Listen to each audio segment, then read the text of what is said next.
Hello viewers and subscribers of this channel. In this video, I will explain you one very important topic in systems and control. I will explain you how to compute a step response of a prototype second-order dynamical system that you can see over here. That is, this is its transfer function, and the step response will be given by this equation over here.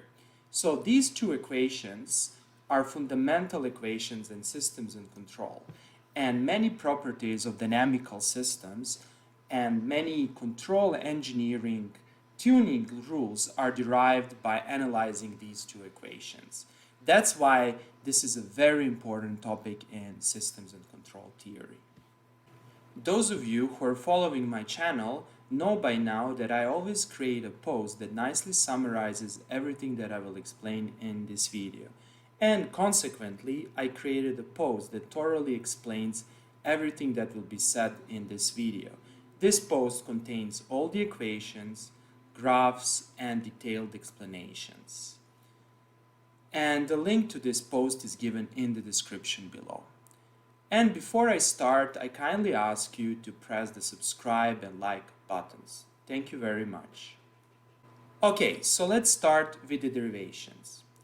Basically, we start from a second-order prototypical form of a dynamical system, and we explain how to compute its step response by using the inverse Laplace transform.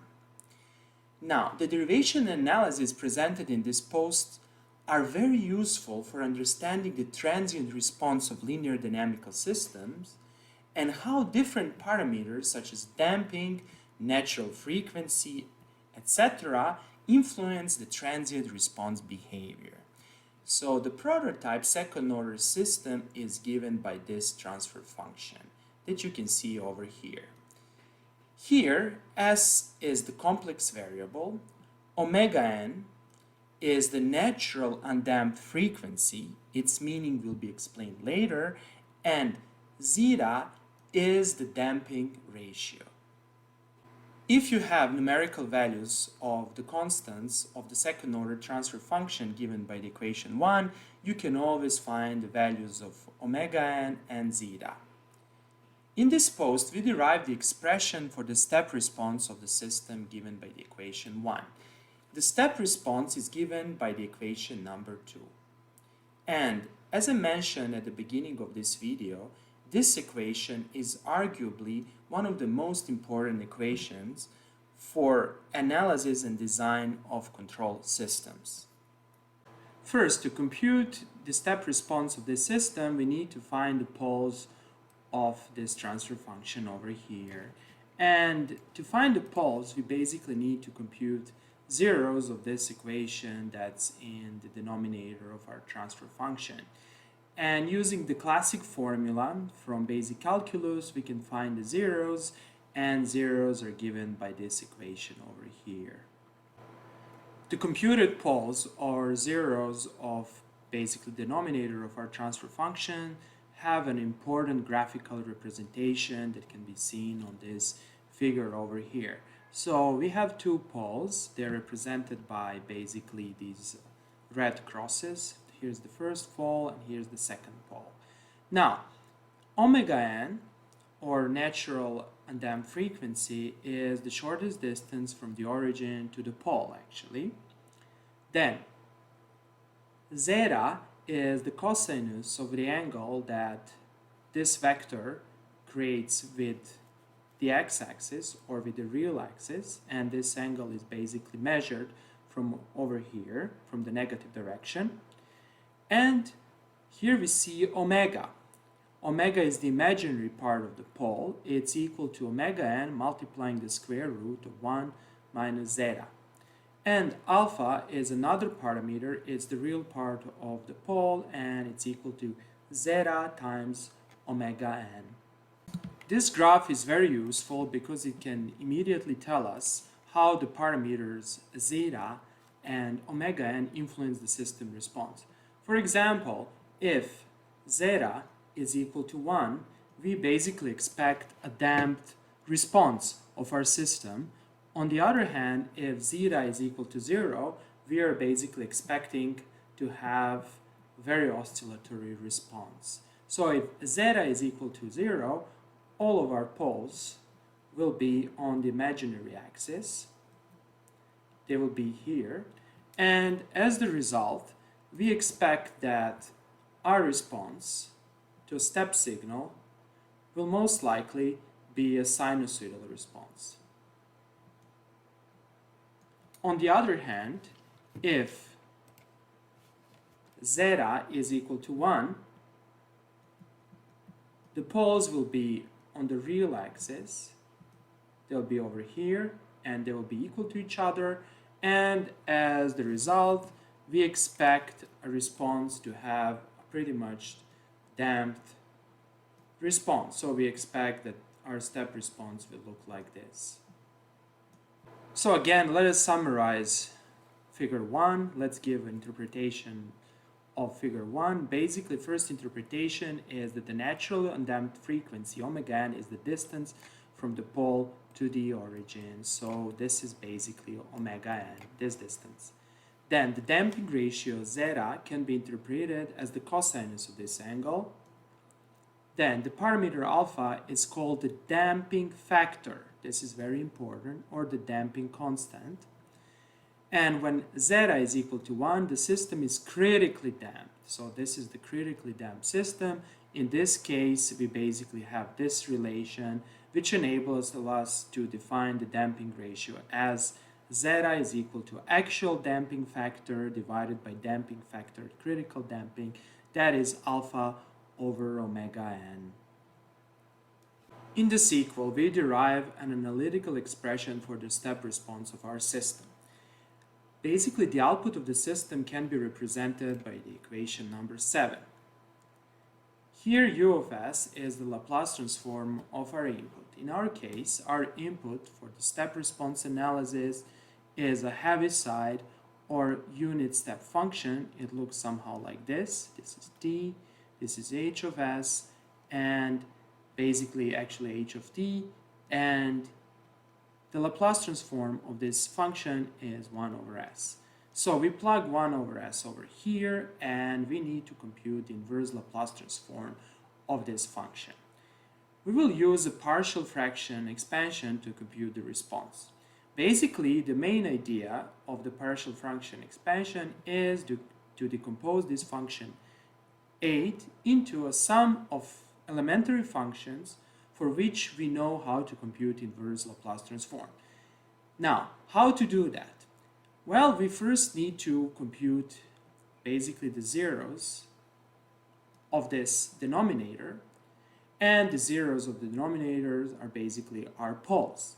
Then once we have the poles, we can form these expressions, the expression over here and this expression over here. Basically, the poles of s squared plus 2 zeta omega n s plus omega n squared is equal to 0 are given, as we shown previously, basically minus alpha plus minus omega j. Now, basically the first term over here is nothing less than k2 over s minus s1, and the second term, the term over 3, is k3 over s minus s2. And you can see over here, if you plug s1 and s2, you will basically get this expression over here. So if you want to know more about partial fraction expansion, or if you want to refresh your memory, I created a nice post that summarizes everything that you need to know about partial fraction expansion. You can basically click over here, and here is the explanation. I also created a video, I explained the motivation behind it, I did a few examples, etc. Now, going back to our example, we basically need to compute the first constant k1. So how to compute this constant? Well, we take our original function, we multiply this by the pole, right, by s is 0, and we evaluate the expression at the actual pole. And we obtain this expression once we do a substitution, and if we substitute here s is equal to 0, we obtain 1. And that was an easy part. K1 is simply equal to 1. Okay, so let's start with the more complicated part. So how to compute K2? Well, we basically perform the same procedure. We take y of s, we multiply with the denominator and evaluate the expression at the actual pole of the system. So once we basically perform this multiplication, we obtain something like this. Here, this part over here is obtained by decomposing our original denominator as a product of s minus s1 and s minus s2, where s1 and s2 are previously explained. They depend on alpha and omega, and we evaluate this expression at our pole. Now, we need to basically simplify this expression. So how to simplify this expression is a story for itself, and in many textbooks you will not find this explanation because it's kind of lengthy. So let me try to explain you the whole procedure in details. So once you perform this multiplication, you will obtain something like this. Now, if you basically divide everything, these terms cancel over here, and you substitute for s values, basically you will obtain something like this. You will obtain the equation number 14. Over here, you can simply simplify this term to obtain something like this, and this term stays as it is. And you can basically a little bit manipulate this term by basically taking omega, putting it inside of the bracket to obtain the term over here. Now, let's go further. Okay, let us now substitute the values for alpha and omega in this equation 14. So the expressions for alpha and omega are given over here, and we will simply substitute these expression in the equation over here. So let's do that. Basically, we obtain this term over here, and once we take omega n square out, we'll obtain something like this. Then omega n and omega n square can cancel. So basically you can cancel these two terms, and you obtain something like this. Now, this expression looks a little bit complicated. However, don't be afraid. It's not so complicated, as you will see later. So the strategy to simplify this expression over here is to use polar form of the complex numbers. So let us try to write this term over here, or the term over here, in the polar form. So how to write a polar form of complex number? Just as a brief reminder, if you have a complex number s, let's say this is the real part, this is the imaginary part, and let's say you have a complex number s. This complex number has a real part and has an imaginary part. Now, you can write s in its ordinary form as real s plus j imaginary s. However, we can also use a complex form, and the complex form is basically a polar representation. We need to find this angle, let's call this angle beta, and we need to find this distance, let's call this distance m. So the representation will be m e to the power j as a complex variable, arctan or inverse tangent of basically imaginary s over real s, and this will basically give you m e to the power j angle beta. Now, what is m here? From simple geometry and using Pythagoras theorem, we basically obtain that m is real part of s squared plus imaginary part square of s. So we can use this strategy to write this complex number in the polar form. However, there are a few things that you need to basically be careful about when performing this transformation, and I will explain it in the sequel. Okay, so let's first compute the magnitude of this complex number. Basically, we take the real part, we basically take the square of the real part, we take the imaginary part, and we take the square of the imaginary part. Good. How about the angle? Well, I need to write j arctan of imaginary over real. Now be careful over here that the real is negative. So how to simplify this expression further? Well, if you multiply these terms and if you take these squares, you will basically obtain 1 over here, and this term will stay as it is.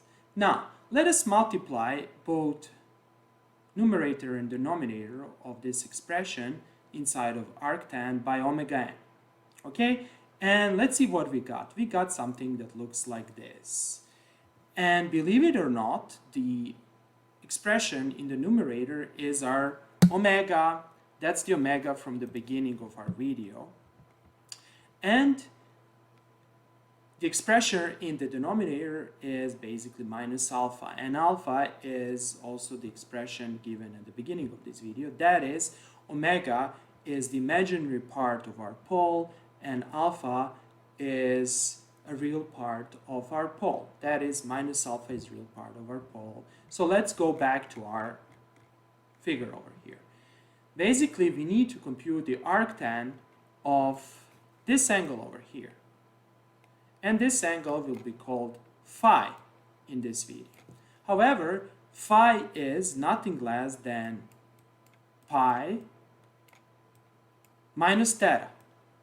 That's obvious from the figure. So the arctan of our original expression, keeping in mind all these things, is nothing less than pi minus theta, and that's the angle phi.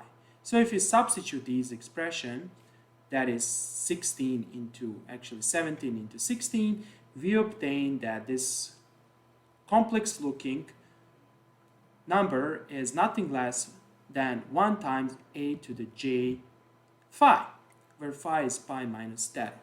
And substituting everything back into the constant for k2, we obtain our final expression. That is, k2 is e to the minus j phi over 2j multiplying square root of 1 minus zeta. Okay, that was k2. Using the same strategy, we can compute the constant k3. So again, we take our original y of s, our function will multiply with the basically denominator of the corresponding term, and we evaluate the expression at the particular pole, that is at the 0 of this part. And once you perform all the multiplication, you again obtain this part. Then what do we do next? We substitute omega and alpha, and as the result we obtain the equation number 21.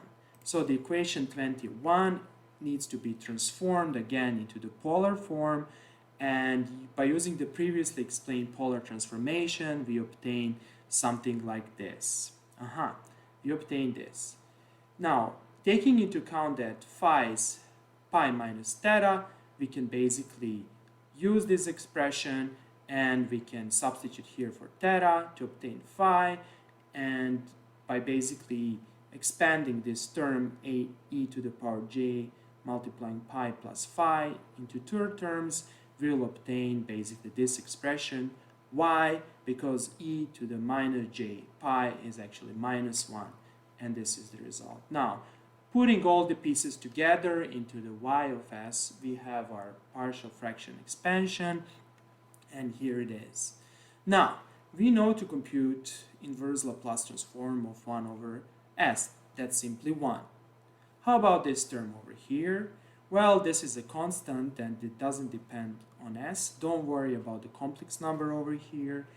And we need to compute an inverse Laplace transform of this term. Well, this is an elementary inverse Laplace transform, and we need to go back to Laplace transform tables, and there's this expression that basically inverse Laplace transform of 1 over s plus a is e to the minus a t, where t of course is time. So we can use this expression to compute the inverse of this one and the inverse of this one. And if you perform inverse Laplace transform, you obtain 1, then the inverse Laplace transform of this term, inverse Laplace transform of this term.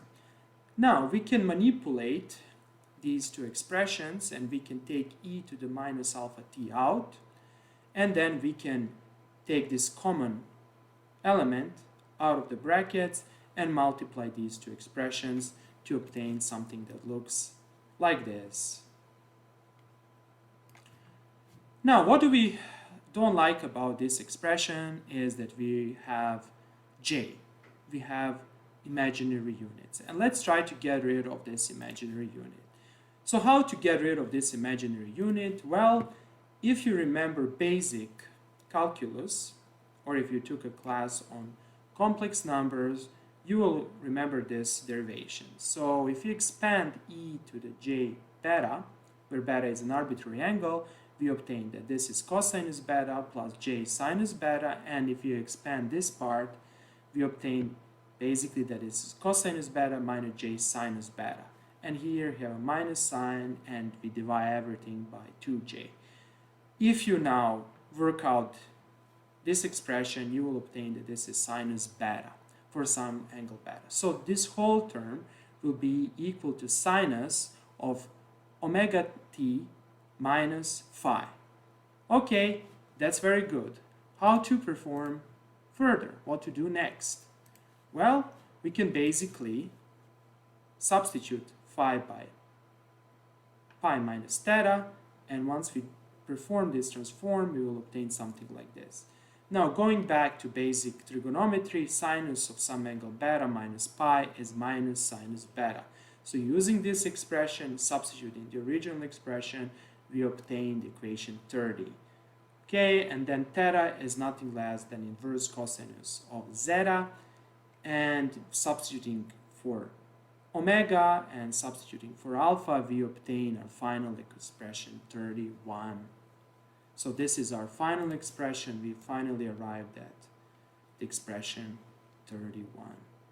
This derivation might be a little bit tedious, but I strongly advise you to perform this derivation and to learn how to derive these expressions, because while doing this derivation you will learn a lot about complex number, about inverse Laplace transforms, and you will start to understand the mechanisms behind computing the step response of dynamical systems.